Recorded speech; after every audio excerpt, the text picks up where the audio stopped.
The East Coast electorate is home to coastal towns such as Whakatane and Gisborne, as well as lots of farms. It's the North Island's largest general electorate, stretching from Makatu in the west, right across the whole eastern Bay of Plenty, around the East Cape and down to Gisborne. I have no idea how any MP manages to cover all of the ground that they need to cover when they work for this area. Last election, the electorate had a 79% voter turnout, showing a desire to have their voices heard. This electorate's been largely national, but not exclusively, because the boundaries have changed too. For a while there, they stretched more into the west than they do now. Anne Tolley is the local MP, and she's been here for some time. But Anne Tolley is not running this election. This gives Labour a chance to wrest the seat from National, and they'll be fighting for votes over some of the hottest issues in the districts. The biggest issue is the fact if you have a look at our unemployment figures, and particularly in my town here in Kawerau, we're well above the national average, and we've been battling for many years to try and create jobs, and we've been doing great until now.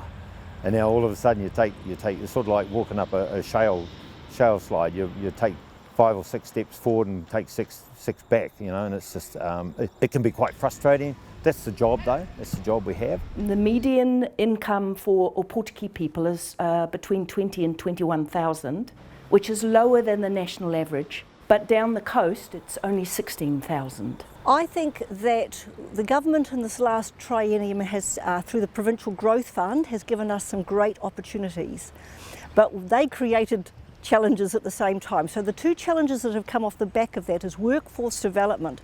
And I think now after COVID, with people losing their jobs, people needing temporary jobs, even some low levels of skills just to get through those temporary job opportunities before they can perhaps get back to what they want to do. I think workforce development needs some major investment, probably right across the country, not just here. Another important issue in the district is housing.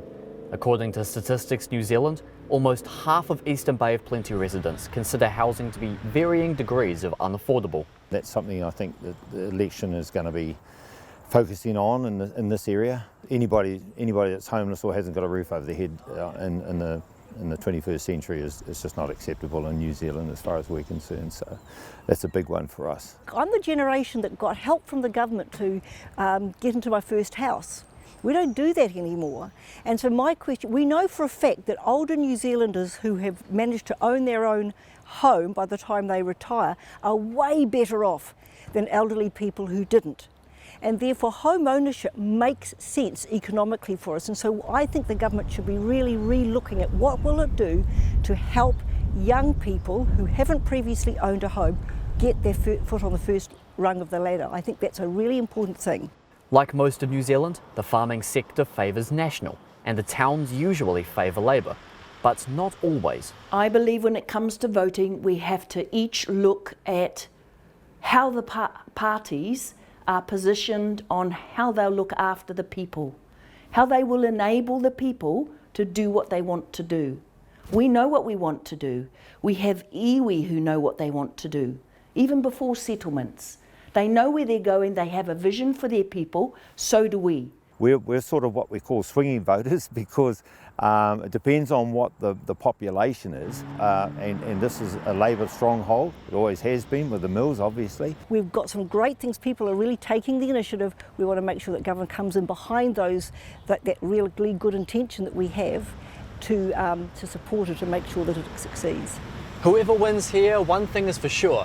They're going to clock up a lot of miles driving around this beautiful part of New Zealand. And that's a perk of the job. Nathan Mawson, Local Focus.